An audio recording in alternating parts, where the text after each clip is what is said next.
Hello everybody, this is FC7, and today I thought I'd share a tip on platinum farming. And before I start, I want to make two things clear. Number one, this is not going to get you extremely rich. And number two, this does not involve any exploits at all.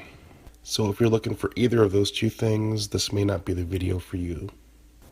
So the tactic I'm about to share is for when you need an extra 20 or 30,000 platinum. Maybe you need an item and you're a little bit short. Or maybe you have an alt that you want to buy a mount for. I actually use this tactic when I'm really broke. Alright, so I'll start out with a basic overview, and then I'll get into specifics. Okay, in the game there are three basic ways to make platinum. One is to actually farm mobs, and they drop the platinum and various items that you sell to vendors. The second way is to get valuable drops and sell them in the bazaar. And the third way is to buy chronos from Daybreak and sell them for platinum. The tactic I'm about to share is the first option, and that is defeating various mobs, having them drop platinum and various items that you sell to vendors. And the best way I've found is to find a zone with a merchant in it.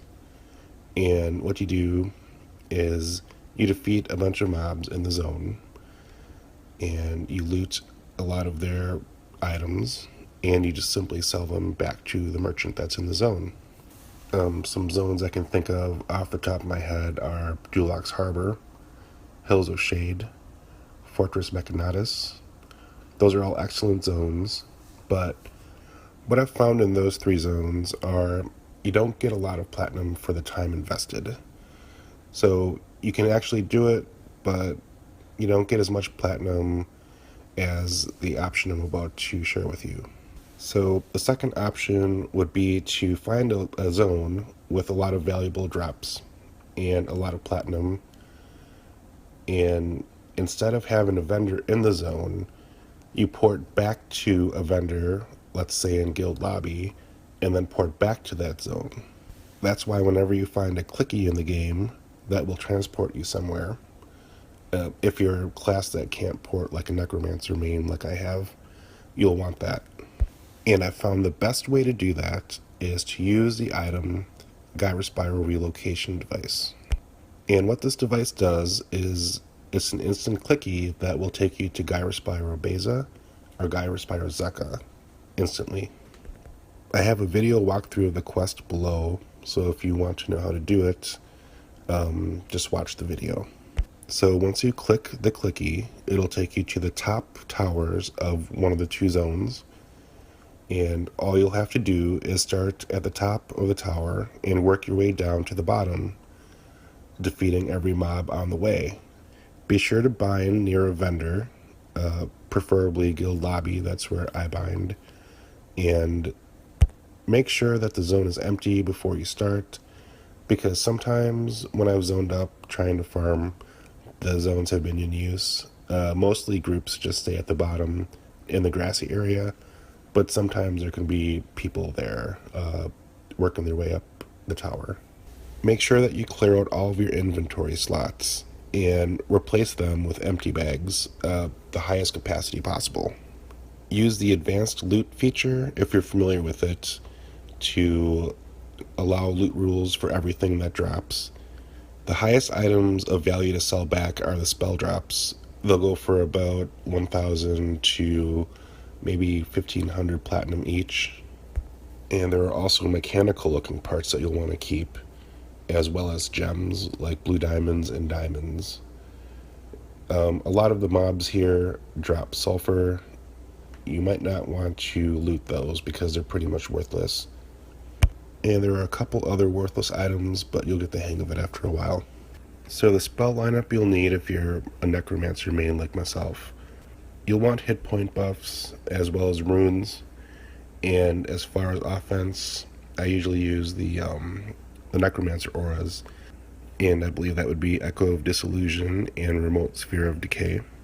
You may want to have some swarm pets up as well. And be sure to have your healer mercenary out if you have one. So simply run around grab aggro on as many mobs as you can per floor, drop the aura, and it should be good.